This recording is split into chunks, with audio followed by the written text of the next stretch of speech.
Hi, my name is Bahadur Ahmedov. Welcome to the course of Probability and Statistics. In this lecture, we're going to continue talking about the confidence intervals, and in particularly, we're going to talk about the interval estimation of the population mean using the Z-tables.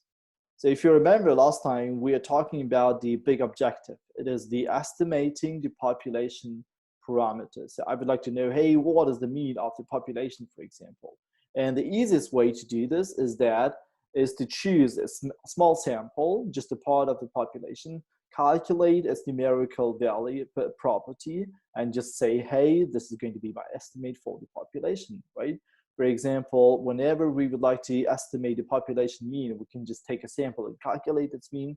Whenever we would like to estimate the variance of the population, we can just take a sample and calculate its variance. And the same for the proportions. And later on, we came up with a better idea is to create an interval around the sample statistic, right? So today we're going to discuss how to create these kind of intervals around the sample's mean. In order to do this, we need to calculate so-called error margin. We just need to add the error margin to the sample's mean and subtract this from the sample's mean in order to create this interval. And the main question here is actually how to find and calculate this error margin technically. So in order to answer to this question, we need to go back to a couple of lectures before. So let's say I've got a population, the big population, and I can take a sample. So for example, the population of the books in the local bookstores, lots of books. I would like to know what is the average price of the books in that store. So I can take a sample, the first sample, calculate the mean of the first sample. And if I take another sample, the mean of the second sample might be different, right? And actually, whenever we take a sample from the population and calculate the mean, every time we might get different numbers. So actually, this is the random variable. And the central limit theorem, if you remember, what does it mean? Says to us that, hey, if you take lots of samples and calculate the mean, the average of the samples are going to be a random variable, and its distribution is going to be normal. So this is the key idea how we are going to construct the confidence intervals. So if you remember, so the confidence interval is about our confidence level. And for example, if I would like to say, hey, I'm 90% confident about my interval, it is equivalent to say that, hey, the probability that the real population parameter is going to be in our interval is equal to 0.9, right? So if I would like to be if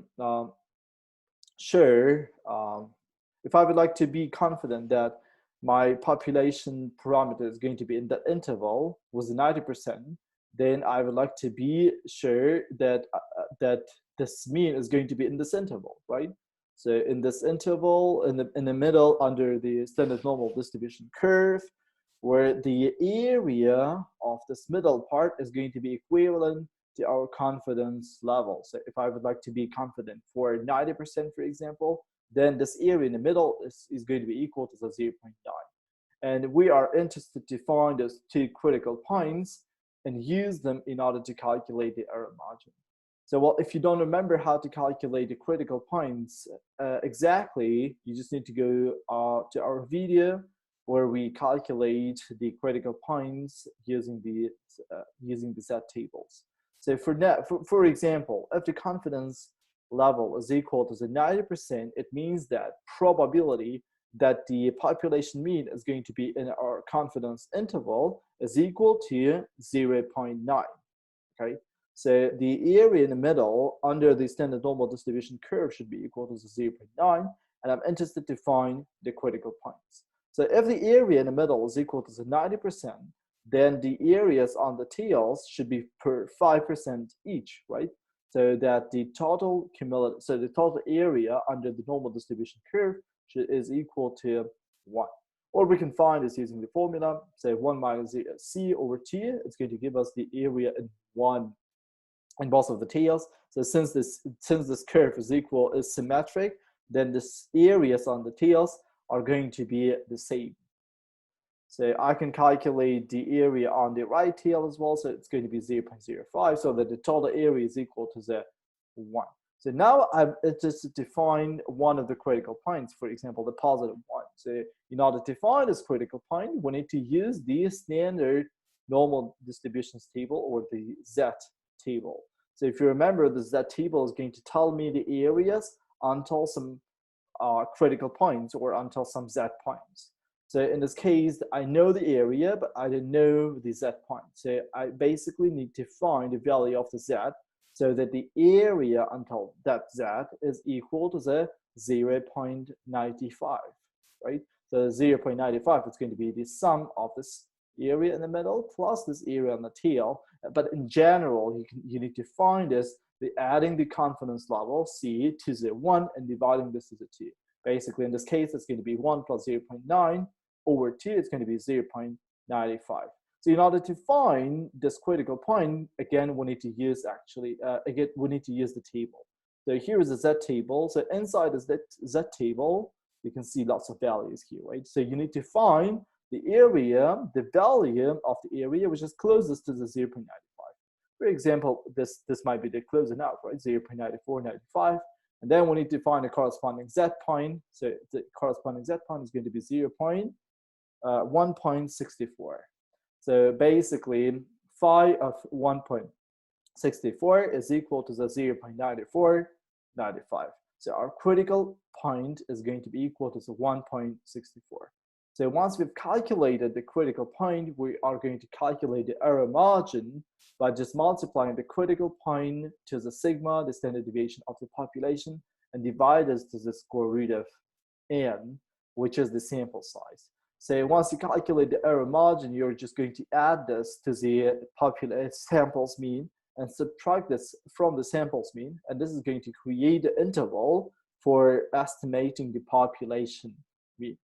So one thing you need to note that here sigma means the population standard deviation, which is like really not possible to calculate, right? So either you know this somehow, right? Or for example, by relying to some sources or by relying to the previous experiences, either you're just going to approximate this using the samples standard deviation.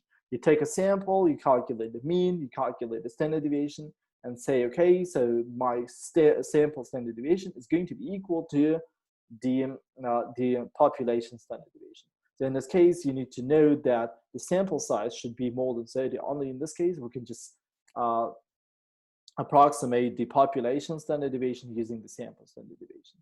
So let's make an example how to create the confidence interval for the population mean, actually. So I've got the prices for the 32 books. So this is the example from our previous lecture. So previously we've calculated the mean. So in order to calculate the mean, we just need to sum all the numbers and divide them to the number of the numbers. So in this case, it's going to be equal to the 74.32. Then we can calculate the standard deviation of the sample. So if you don't remember how to calculate the standard deviation of the sample, you just need to go to our previous lectures where we discussed how to calculate the standard deviation and the variance for the samples. So in general, what we have to do is we need to subtract the mean from every number here and take the squares of them, then find the averages. So this is going to give you the variance, then take the square root, it's going to give you the standard deviation. So in our next lecture, we're going to do the real calculations actually. So far, the standard deviation here is going to be equal to the 23.44. So now when we have the mean and the standard deviation, we can calculate the error margin. If you remember, the error margin for the 90% level of confidence can be calculated using this formula. So where the ZC is going to be equal to the 1.64, right? So we've just calculated this using the table previously. So now, since we don't know the standard deviation of the population, we're just going to substitute this with the standard deviation of the sample. So in this case, it's going to be 23.44 and divide this to the square root of n, where n is going to be the sample size. In this case, it's going to be equal to the 32. So after just calculations, I will get the number 6.79. So once we've got the error margin, we have to add this to the samples mean and subtract this from the samples mean in order to create the interval of the estimate. So we are going to subtract 6.79 from the 74.32 and add this to the 74.32, and this is going to be our interval of estimation. So let us make the summary and review the algorithms or the steps, what we have to do in order to create this kind of intervals in general. So first of all, we need to find the sample size. So then we need to find the mean of the sample. So basically very straightforward. We just need to add all the numbers in the sample and divide them to the number of the numbers in the sample. So basically to the size of the sample. Then we need to specify the standard deviation of the population. So whether we know the standard deviation of the population or not. If we don't know, so which is usually the case where we don't know the standard deviation of the population, we need to check whether the size of the sample is more than 30. If the sample size is more than 30, then we are going to calculate the standard deviation of the sample. So as I explained you briefly in a previous slide, so you just take the mean, which we've calculated previously, you subtract this from every number in your data set, you take a square, and then you take a sum of the squares and divide them to the n, not to the n minus, to the n minus 1, not to the n, sorry. So this is going to be the standard deviation of the sample. So we are going to just approximate the standard deviation of the population using the standard deviation of the sample.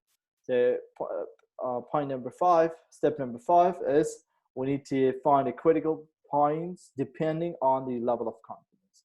So if you would like to be more confident, then obviously the Z is going to be also bigger, so that our interval is going to be bigger. If we would like to be less confident about our interval, the interval is going to be smaller, so that is why the Z is going to be smaller, and our interval is going to be smaller.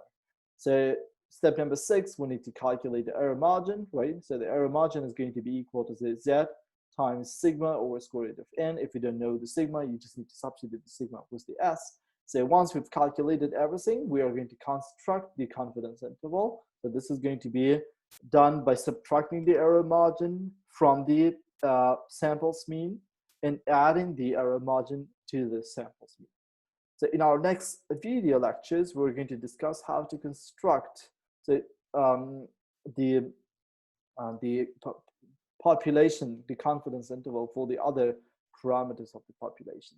And also, if you see it here in the step number 4, which is not really understandable, and it puts a lot of more constraints and assumptions to our algorithm, right? Basically tells you, hey, if the sample size is more than 30, then you can do this.